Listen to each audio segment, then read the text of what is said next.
Hello friends, welcome to GS now. दोस्तों, हम लोग जीएस नाउ में पीवाईक्यू को क्विकली रिवीजन करने की कोशिश कर रहे हैं। उसमें हम लोग हिस्ट्री का एक स्ट्रीम लेके चल रहे हैं। मॉडर्न हिस्ट्री अब वर्तमान में चल रही है। दूसरा स्ट्रीम में हम लोग एनवायरनमेंट एंड इकोलॉजी को लेकर चलेंगे। आज उसका 16वां वीडियो है। क्विज नाउ सेक्शन का 16वां वीडियो है ये।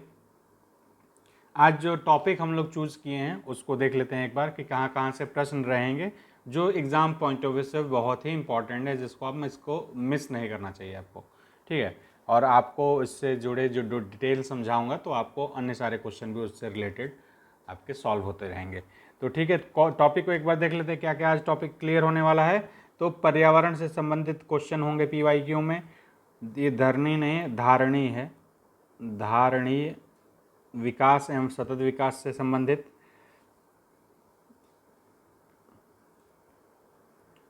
ओके, प्रकृति में कार्बन चक्र व जल चक्र को देखेंगे। वायुमंडल, पर्यावरण सुरक्षा, धारणीय विकास और पृथ्वी सम्मेलन एजेंडा 21 Rio+20 और इसके अलावा पर्यावरण संरक्षण नियम से जुड़े हुए कुछ टॉपिक्स को, क्वेश्चनों को भी हम लोग साथ में देख लेंगे। तो चलिए लेट नहीं करते हैं, सीधे शुरू करते हैं। जो भी फ्रेंड्स पहली बार आए हैं चैनल को जरूर सब्सक्राइब करेंगे और हमारे टेलीग्राम ग्रुप पे भी जरूर जुड़े। वहाँ से आपको इम्पोर्टेंट पीडीएफ या फिर नोट्स आपको साथ साथ मिलते रहते हैं। तो चलिए, पहला प्रश्न है आपका, पर्यावरण से अभिप्राय है। क्या है अभिप्राय? भूमि, जल, वायु, पौधे एवं पशुओं की प्राकृतिक दुनिया जो इनके चारों ओर अस्तित्व में है। क्या यह पर्यावरण है? हाँ, ये पर्यावरण का ही अभिप्राय अर्थ निकलेगा। उन संपूर्ण दशाओं का योग जो व्यक्ति को एक समय बिंदु पर घेरे हुए है, यानी कि हमारे चारों तरफ का वातावरण वो भी पर्यावरण है। भौतिक, जैविक एवं सांस्कृतिक तत्वों का अंतःक्रियात्मक व्यवस्था जो अंतः संबंधित होते हैं, ये भी पर्यावरण का ही भाग है। इन सब चीज़ों को मिला जुला के आप क्या कहेंगे कि ये पर्यावरण ही है। कथन कारण देख लेते हैं। आजकल बहुत क्वेश्चन कथन कारण पे आते हैं। सतत विकास, देखिए कथन कारण को सॉल्व करने का सबसे मेरा बेहतरीन तरीका यही होता है कि यहाँ पे हम लोग लगाएंगे चूंकि और यहाँ पे लगाएंगे इसलिए। कथन कारण में आप चूंकि लगाइए और कथन में आप लगाइए इसलिए, तब आप कोई भी सॉल्व करके देखिएगा, आपको क्लियर हो जाएगा कि ये सपोर्ट करते हैं दोनों एक दूसरे को या नहीं। सतत विकास से चूंकि सतत विकास से अभिप्राय ऐसे विकास से है जो भावी पीढ़ियों की जरूरतें पूरा करने की योग्यता को प्रभावित किए बिना वर्तमान समय की आवश्यकता को पूरी करें। इसलिए सतत विकास मानव समाज के कल्याण हेतु महत्वपूर्ण है। तो ये बिल्कुल दोनों ही आपस में एक दूसरे को जस्टिफाई करते हैं। तो इसका आंसर ए होगा। दोनों सही हैं और व्याख्या भी करता है कथन कारण का। ठीक है, इसको ध्यान रखिएगा। हर क्वेश्चन में आप एक बार जरूर इसको ट्राई करिएगा, आपको जरूर इससे फायदा होने वाला है। वर्षा की मात्रा निर्भर करती है किस चीज़ पे? नमी पे करेगी सबसे ज़्यादा। जहाँ नमी ज़्यादा होगी तभी वो वर्षण के रूप में काम करेगा। वर्षण के रूप में तभी जब आपका नमी एक सेचुरेशन लेवल पे आ जाता है, उसके बाद वर्षण होता है। ठीक है, तो वायुमंडल में नमी वर्षा की मात्रा पर निर्भर करती है। सौर विकिरण की सबसे महत्वपूर्ण भूमिका किस चीज़ पे होती है? सोलर रेडिएशन सबसे ज़्यादा आता है, उस पर किस चीज़ प्रभावित करती है? तो जल प्रभावित करती है। आप जल चक्र को देखेंगे तो समुद्रों से, तालाबों से ये सौर विकिरण कारण वाष्पीकरण होता है, फिर जाके वर्षण करता है और फिर ये प्रक्रिया पूरी होती है। तो सौर विकिरण किस चीज़ को सबसे ज़्यादा सबसे महत्वपूर्ण होती है? तो जल चक्र में उसकी भूमिका सबसे महत्वपूर्ण होती है। प्रकाश संश्लेषण, निम्नलिखित पर विचार करिए। प्रकाश संश्लेषण, श्वसन, जैव पदार्थों का अपक्षय, ज्वालामुखी क्रियाएं। उपयुक्त में से कौन सी क्रियाएं पृथ्वी के कार्बन चक्र में कार्बन डाइऑक्साइड जोड़ती हैं? तो प्रकाश संश्लेषण क्या कार्बन चक्र में कार्बन जोड़ता है? नहीं जोड़ता है, क्योंकि प्रकाश संश्लेषण में पौधे कार्बन डाइऑक्साइड का अवशोषण करते हैं और ऑक्सीजन का उत्सर्जन करते हैं। ठीक है, CO2 को ऑब्जर्व करते हैं और निकालते हैं O2 को। तो ये पहला गलत है। श्वसन से होता है, हाँ हम लोग श्वसन करते हैं तो CO2 निकालते हैं, ये सही है। अपक्षय जो होता है उसमें भी कार्बन डाइऑक्साइड का निष्कासन होता है, ज्वालामुखी क्रियाओं में भी निष्कासन होता है। तो हो जाएगा 2, 3 और 4 इसका आंसर सही। निम्नलिखित घटनाओं को कालानुक्रमिक क्रम में व्यवस्थित कीजिए तथा नीचे दिए कुट पे सही आंसर करिए। तो रियो पृथ्वी सम्मेलन कब हुआ था भाई? ये हुआ था 1992 में। ब्रंटलैंड आयोग का रिपोर्ट कब आया था? तो 1987 में आया था ये। मॉन्ट्रियल प्रोटोकॉल का प्रवर्तन कब हुआ था? तो 1989 में हुआ था ये। फिर आपका the little to growth report प्रकाशन कब हुआ था? तो 1972 में हुआ था ये। तो इसके हिसाब से हम लोग क्रम बैठाएंगे तो सबसे पहले आ जाएगा 4, उसके बाद आ जाएगा आपका 2, फिर आ जाएगा आपका 3 और 1। तो 4, 2, 3 और 1 आंसर बी होगा इसका। वर्ष 1987 में संयुक्त राष्ट्र में पर्यावरण से संबंधित एक प्रतिवेदन की प्रस्तुति के उपरांत धारणीय विकास सस्टेनेबल डेवलपमेंट पर चर्चा आरंभ हुई। वह प्रतिवेदन क्या था? वो था आपका आवर कॉमन फ्यूचर। समाचारों में कभी कभी दिखने वाले एजेंडा 21 के संदर्भ में निम्नलिखित कथनों पर विचार करिए। यह धारणीय विकास के लिए एक वैश्विक कार्य योजना है, सही। 2002 में जोहान्सबर्ग में हुए धारणीय विकास पर विश्व शिखर सम्मेलन world summit on sustainable development में इसकी उत्पत्ति हुई थी? नहीं, इसकी उत्पत्ति यहाँ नहीं हुई थी। इसकी उत्पत्ति हुई थी रियो द जेनेरियो 1992 में।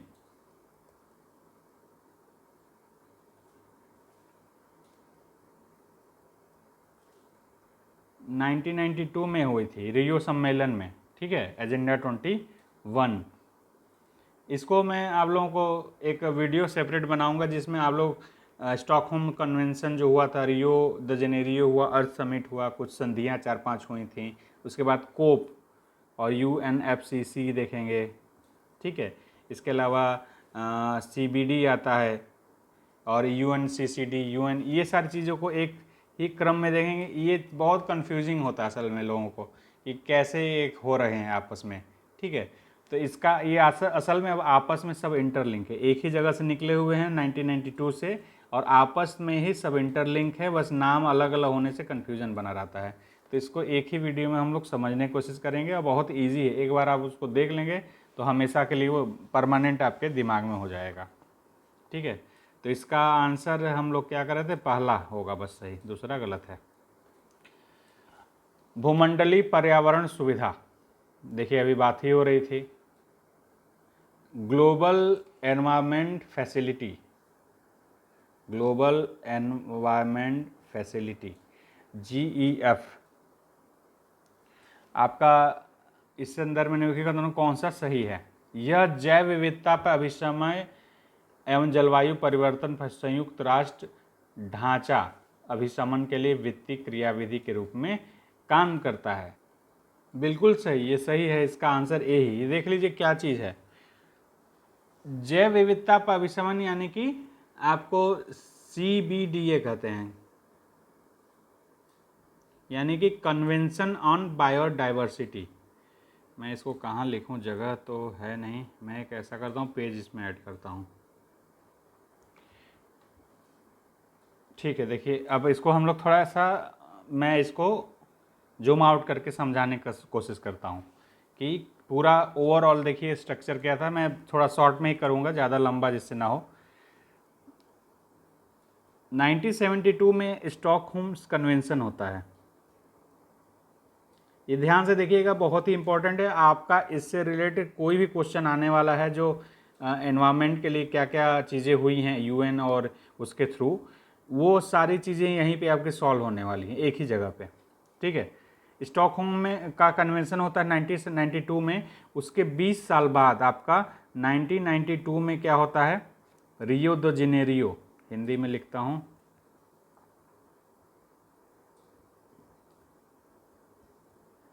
रियो द जेनेरियो में आपका अर्थ समिट होता है।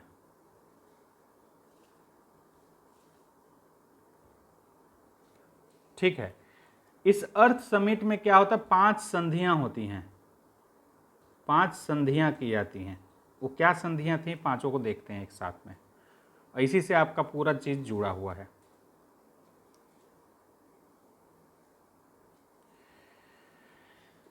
सबसे पहला जो संधि होता है जलवायु परिवर्तन पे एक फ्रेमवर्क, यानी क्लाइमेट चेंज फ्रेमवर्क।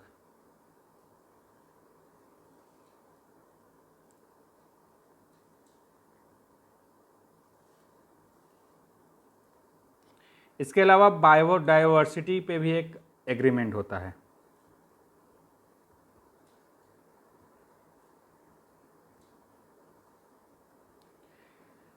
इसके अलावा management convention and sustainable development for all types of forest, सभी प्रकार के वनों के प्रबंधन के लिए, ये तीसरा है।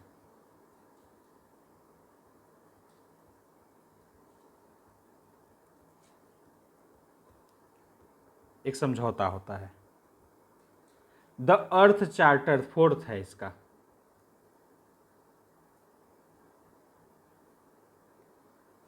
और पांचवा जो है आपका बहुत ही इंपॉर्टेंट क्वेश्चन बार बार आता है, एजेंडा 21। एजेंडा 21 ये पांचवा था। ये एजेंडा 21 किस चीज पे था, तो ये था सतत विकास, धारणीय विकास, सस्टेनेबल डेवलपमेंट पर इसका बल था। इसी को लेके अब देखिए सारे चीजें होती हैं, यही 5 चीजों को लेके सारा कुछ चलता है। क्लाइमेट चेंज के लिए आपका बनता है कोप होता है, COP, conference of party, convention on party करके। और दूसरा बायोडाइवर्सिटी के लिए भी कोप होता है। ये जो कोप है क्लाइमेट चेंज के लिए हर साल होता है, हर 1 वर्ष पे होता है, जो कि बायोडाइवर्सिटी वाला है जो हर दूसरे वर्ष होता है, एवरी 2 ईयर पे होता है। ठीक है, 2 ईयर पे है, ये एवरी ईयर है और ये एवरी 2 ईयर पे होता है। UNFCCC, United nation framework convention on climate changes. ठीक है, ये हमेशा होता है। इसमें 1995 कोप 1 हुआ था बर्लिन में, उसके बाद और सारी चीज़ें हैं उसको ध्यान नहीं देते हैं पहले, अभी वो सारी चीज़ों को अलग से हम लोग समझेंगे। फिर दूसरा कन्वेंशन ऑन बायोडाइवर्सिटी होती है, ये CBD इसको कहते हैं।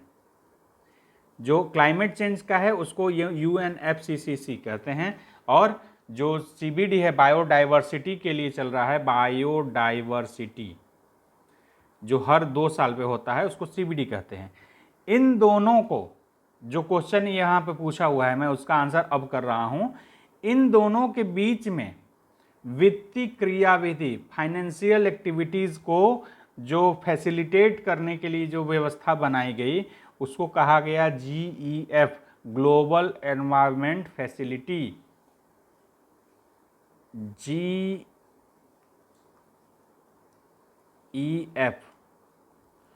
Global environment facility.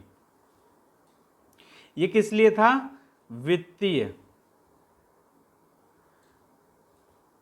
क्रियाविधि के लिए। इन दोनों के UNFCCC और CBD की वित्तीय क्रियाविधि के लिए ग्लोबल एनवायरनमेंट फैसिलिटी को यहाँ पे लाया गया।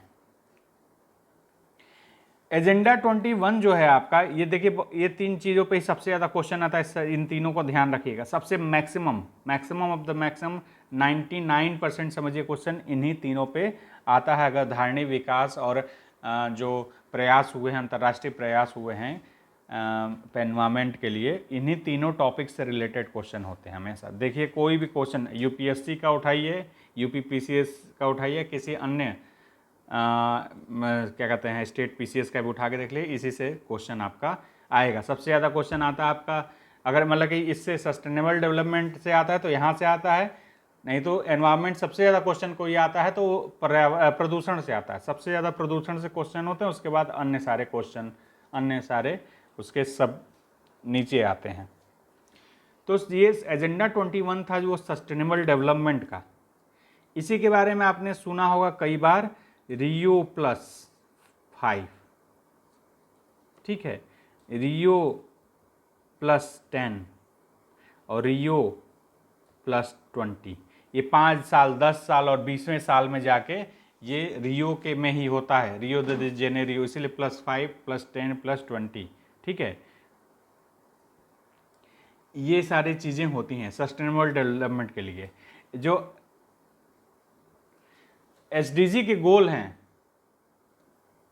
आपने उनको देखा होगा, 17 हैं, वो 2030 के लिए, 2030 के लिए वो सब लक्षित हैं, ठीक है।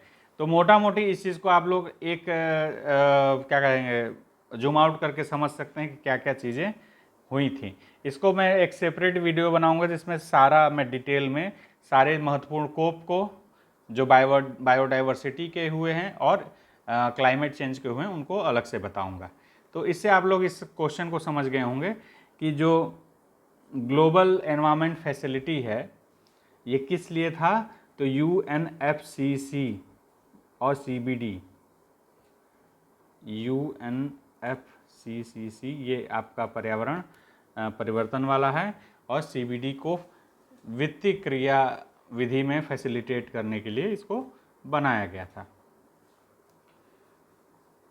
धारणीय विकास लक्ष्य सस्टेनेबल डेवलपमेंट गोल्स पहली बार 1972 में एक वैश्विक विचार मंडल थिंक टैंक ने क्लब ऑफ रोम कहा जाता है जिसको प्रस्तावित किया था। मैंने अभी जस्ट 2 सेकंड पहले ही इसको बताया कि किसने इसको पहली बार लाया था, क्या कहते हैं, सस्टेनेबल डेवलपमेंट का कॉन्सेप्ट एजेंडा 21 के तहत आया हुआ था। और 2030 का लक्ष्य जो हुआ आपका रियो 20+ में +20 वाले में रखा गया, 2030 तक के लिए वो विचार रखा गया था। तो पहला ऐसे ही गलत हो गया। यहाँ पे अगर आपने इस बेसिक स्ट्रक्चर को समझा, हर क्वेश्चन यहाँ से आते हैं, मैंने इसको सीधा प्रमाण ही देखिए, अगला क्वेश्चन ही आ गया, बाई लक मैंने उसको सेट ही हो गया है वो कि अगला क्वेश्चन यही सेट है। तो यहाँ से ही क्वेश्चन देखिए बहुत सारे बनते हैं, इसको ध्यान से देखिएगा।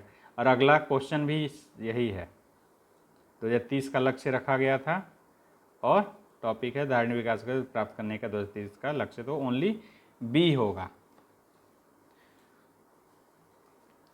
पर्यावरण अपकर्ष से क्या अभिप्राय है। अपकर्ष मतलब कि डिग्रेडेशन, तो डिग्रेडेशन से क्या इसका अभिप्राय क्या हो सकता है, माने खराब होना। पर्यावरणीय गुणों का पूर्ण रूप से निम्नीकरण, बिल्कुल सही बात, इसका अर्थ तो यही हुआ। मानवीय क्रियाकलापों से विपरीत परिवर्तन लाना, बिल्कुल, जो नेचुरल चीज़ें हैं उसको उससे विपरीत कुछ चीज़ें आ जाएं ह्यूमन इंटरफेरेंस के कारण, तो वो भी उसमें आएगा। पारिस्थितिकी विभिन्नता के परिणाम स्वरूप पारिस्थितिकी का असंतुलन, ये भी सही है, तो ये चारों आपके सही हो जाएंगे। वातावरण में सर्वाधिक प्रतिशत किस गैस का है भाई, तो नाइट्रोजन का। हम लोग बचपन से इसको पढ़ते आ रहे हैं, नाइट्रोजन, सिंपल सा क्वेश्चन है।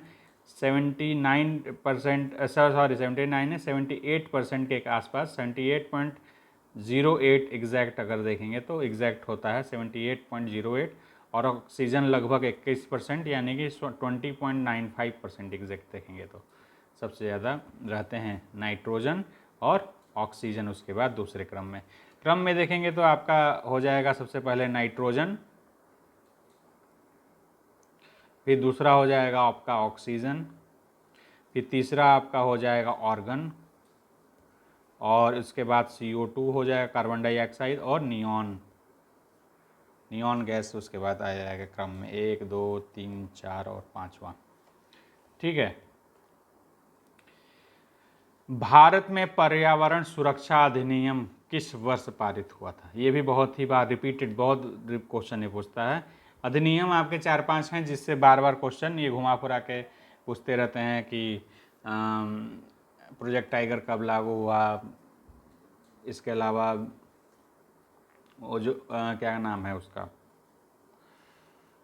वन्य जीव अधिनियम कब है, प्रोजेक्ट एलिफेंट कब लाया गया, ये सारे क्वेश्चन को एक बार एक जगह आप नोट करके रख लीजिए, सारे अधिनियम आपके सारे एक जगह नोट करके रख लीजिए। वो आपका बार बार क्वेश्चन पूछता है, वो आपका 7-8 हैं, वो सारे उसी में से क्वेश्चन आपके आ जाते हैं, तो उसको एक बार रख लीजिए। मैं कहेंगे तो मैं टेलीग्राम ग्रुप पे भी डाल दूंगा, उसको देखते रहिएगा। विश्व मौसम विज्ञान संगठन का मुख्यालय कहाँ स्थित है?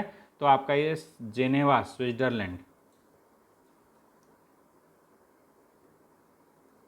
स्विट्जरलैंड में स्थित है। नीरी, राष्ट्रीय पर्यावरण अभियांत्रिकी शोध संस्थान कहाँ पे है भैया? तो ये नागपुर में। ये कई बार क्वेश्चन आया है, ये यूपीपीएससी का फेवरेट क्वेश्चन है, घूम फिर के आता है। ठीक है, आरओ के मेंस में, यूपीपीएससी के मेंस में भी बहुत बार आया हुआ है। ठीक है, यूपीएससी में भी आया हुआ है ये क्वेश्चन। ये कब स्थापित हुआ था? 1958 में स्थापित हुआ था। अगर आप अभी तक आप लोगों को वीडियो पसंद आ रहा है तो ज़रूर इस चैनल सब्सक्राइब करें और अपने फ्रेंड्स के बीच में भी ज़रूर इसको शेयर करें, जिससे हमें थोड़ा मोटिवेशन मिले। भाई बना रहे हैं, कुछ अच्छा बढ़ा रहे हैं तो कुछ हमें भी मिलना चाहिए भाई, कि सब्सक्राइब हम लोग को आप ज़रूर करें। हरित अर्थव्यवस्था पर कार्रवाई के लिए भागीदारी, PAGE, जो अपेक्षाकृत हरित और अधिक समावेशी अर्थव्यवस्था की ओर देशों के संक्रमण में सहायता देने के लिए संयुक्त राष्ट्र की एक क्रियाविधि है, आविर्भूत हुई थी कब? जोहान्सबर्ग में 2002 के संधारणीय विकास के पृथ्वी सम्मेलन में? नहीं, ऐसा कुछ नहीं है। रियो द जेनेरियो के 2012 के संधारणीय विकास संयुक्त सम्मेलन में? बिल्कुल यही है। ये वही क्वेश्चन है जो मैं अभी जस्ट पहले बताया है, ये रियो +20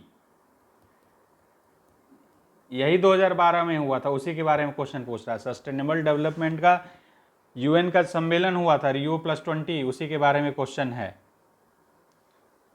ठीक है, जो भी समावेशी विकास से संबंधित चीज़ें हैं, जैसा मैंने यहाँ बताया आपको कि ये एजेंडा 21 के लक्ष्यों के तहत चलता है, जो सस्टेनेबल डेवलपमेंट के अनुसार, मतलब सस्टेनेबल डेवलपमेंट के लिए काम किया गया था। और इसी से संबंधित रियो के प्रमुख सम्मेलन होते हैं, जिसमें कि रियो 20+20 बहुत महत्वपूर्ण हो गया था, क्योंकि इसी में SDG गोल्स निर्धारित किए गए थे, 2030 तक के लिए इसके लक्ष्य हैं। ठीक है,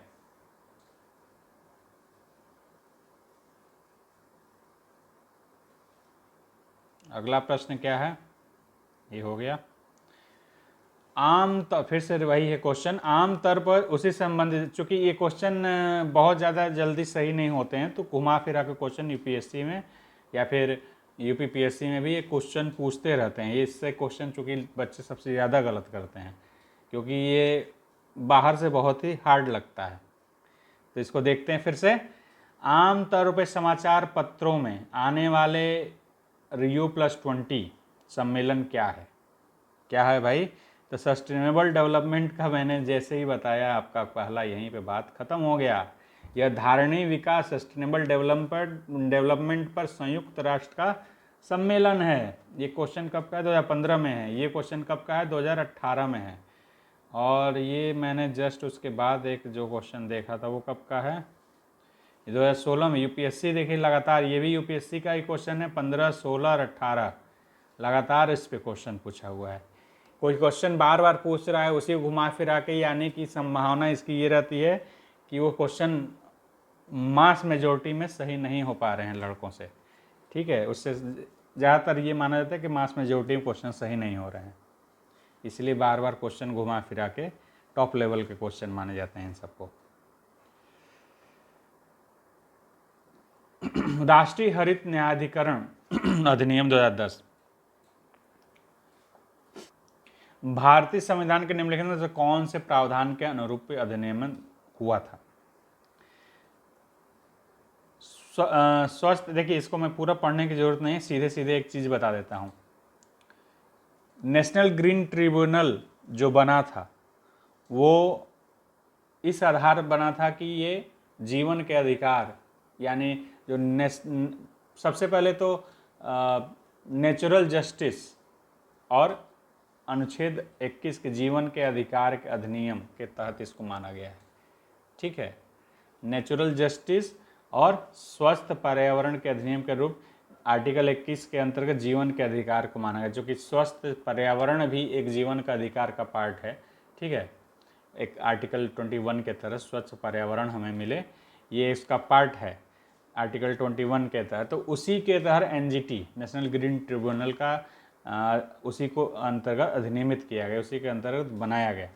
तो आपका सिंपल से सीधा क्वेश्चन का आंसर ये है कि आर्टिकल 21 और नेशनल जस्टिस के आधार पर जीवन के अधिकार को पर्यावरण का जो कि मूल तत्व है, पर्यावरण के अधिकार जो कि जीवन के अधिकार के मूल तत्व हैं, उनको देखते हुए आर्टिकल 21 के तहत इसको अधिनियमित किया गया था एनजीटी को 2010 में।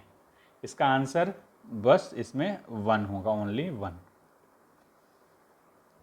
ठीक है, और सारी बातें बस ऐसे ही घुमाने फिराने के लिए लिखी हुई हैं।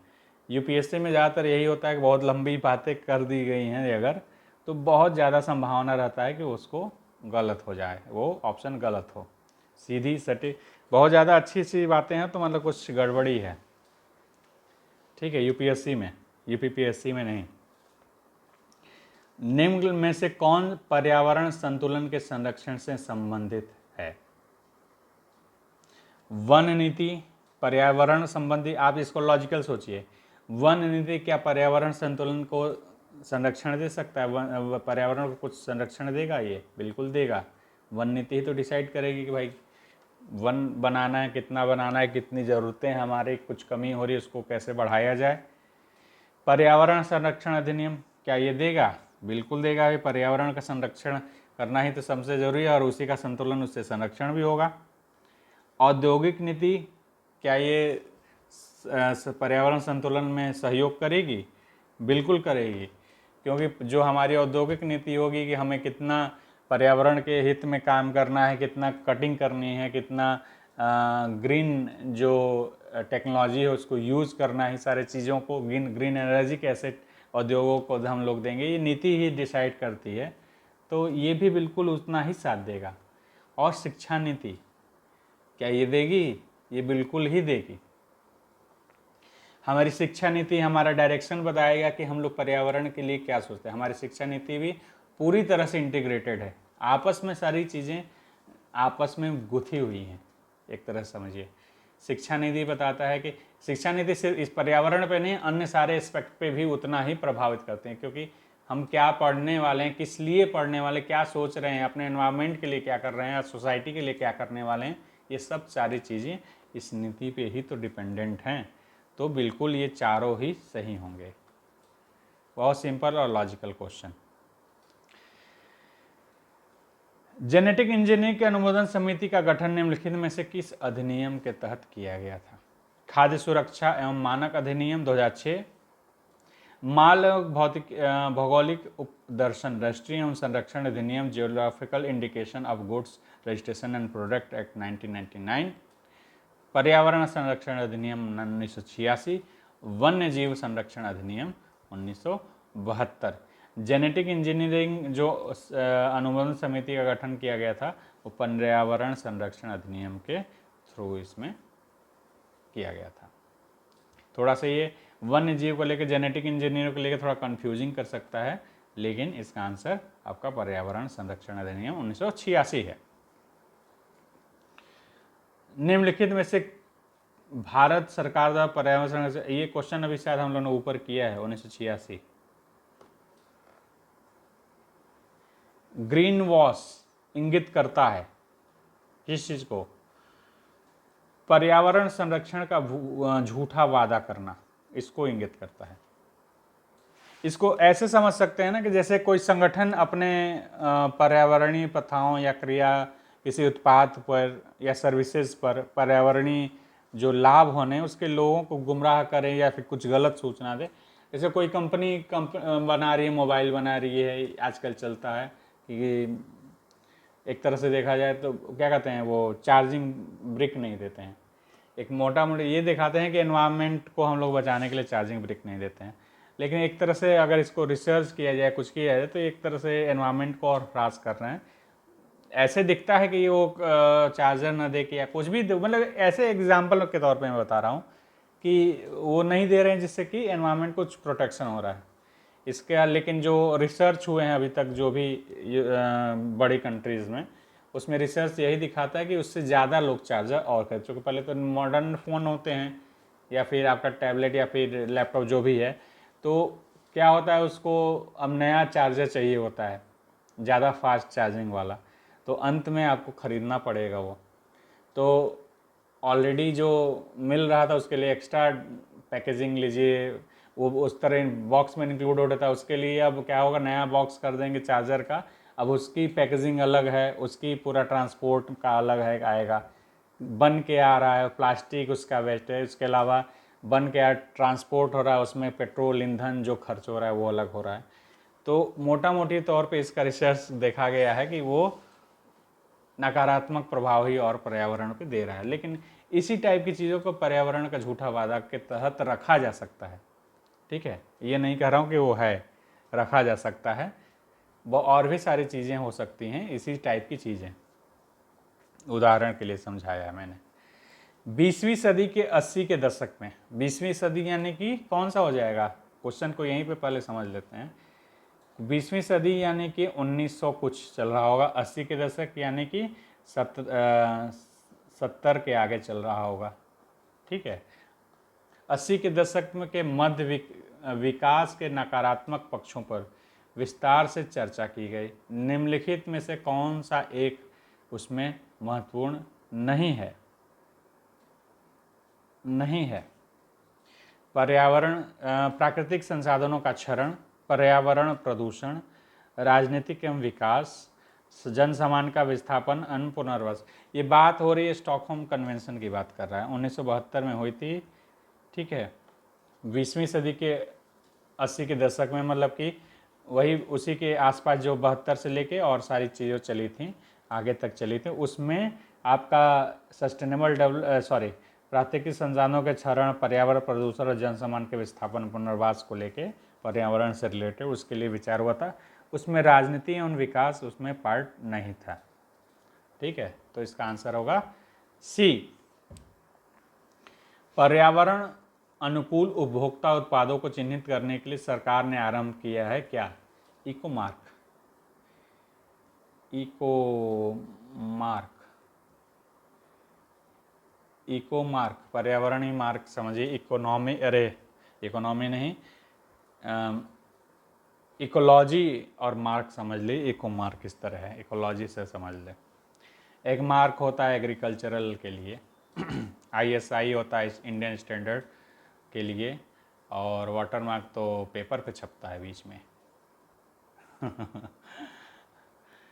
वर्ष 1962 में प्रकाशित पुस्तक साइलेंट स्प्रिंग, जिससे विश्व के पर्यावरणीय आंदोलन को गति मिली थी, उसके लेखक कौन थे? तो रेचल कार्सन इसके लेखक थे। नीचे दिए वाक्यांश को देखिए, कथन कारण, फिर मैंने वही जैसे बताया यहाँ पे लगाइए चूंकि, कारण पे और कथन पे लिखिए इसलिए। अब पढ़िए इसको, चूंकि जलप्रिय पौधे, कारण से शुरू करते हैं क्वेश्चन को पढ़ना, ठीक है, इसका तरीका यही है। चूंकि जलप्रिय पौधे आर्द्र जलवायु में पाए जाते हैं, इसलिए प्राकृतिक वनस्पति जलवायु का सही सूचकांक है। बिल्कुल सही सही बात हो रही है, इसका आंसर ए होगा। चूंकि जलप्रिय पौधे आर्द्र जलवायु में पाए जाते हैं, इसलिए प्राकृतिक वनस्पति, यानी कि जलप्रिय पौधे भी क्या हैं? प्राकृतिक वनस्पति ही है ना, तो ये दोनों एक ही चीज़ें हो गई। तो अतः प्राकृतिक वनस्पति जलवायु का सही सूचकांक है, यानी कि जलवायु कैसा है उसको सही बताएगा। अगर जलप्रिय पौधे वहाँ पे उग रहे हैं, यानी कि वहाँ पे नमी है, अगर आर्द्रता कम होगी तो ये पौधे मर जाएंगे, खत्म हो जाएंगे, ठीक है, क्षरण हो जाएगा इनका। तो इसलिए इस कथन और कारण सही हैं और सही स्पष्टीकरण है। ये इसलिए चूंकि लगा के देखिए, आपका सारे कथन कारण वाले 99% आप सही करेंगे, एक दो में कन्फ्यूजन होगा अगर लैंग्वेज उसका सही नहीं बैठे, लेकिन बैठता है, सभी क्वेश्चन में लगभग बैठता ही बैठता है, मेरा अनुभव रहा है। ठीक है। तो अभी आज के लिए बस इतना ही वीडियो में। अगर वीडियो पसंद आया, समझाने का तरीका समझ में आया और मैंने कुछ आपको चीज़ें ऐड ऑन की हैं आपके लिए, तो ज़रूर चैनल सब्सक्राइब करिए और अपने फ्रेंड्स ग्रुप में भी ज़रूर इसको शेयर करिए, सर्कुलेट करिए, जिससे कि हम लोगों को थोड़ी हेल्प हो सके। इसके अलावा वीडियो को ज़रूर लाइक करिएगा, लाइक करते हैं तो लोगों के बीच में ज़्यादा से ज़्यादा पहुंचता है वीडियो। और भी कोई बातें हैं, कुछ पूछना हो, कुछ बताना हो, तो ज़रूर कमेंट करके हमें कुछ बता सकते हैं या क्वेश्चन भी पूछ सकते हैं। Thank you for watching GS now. Take care.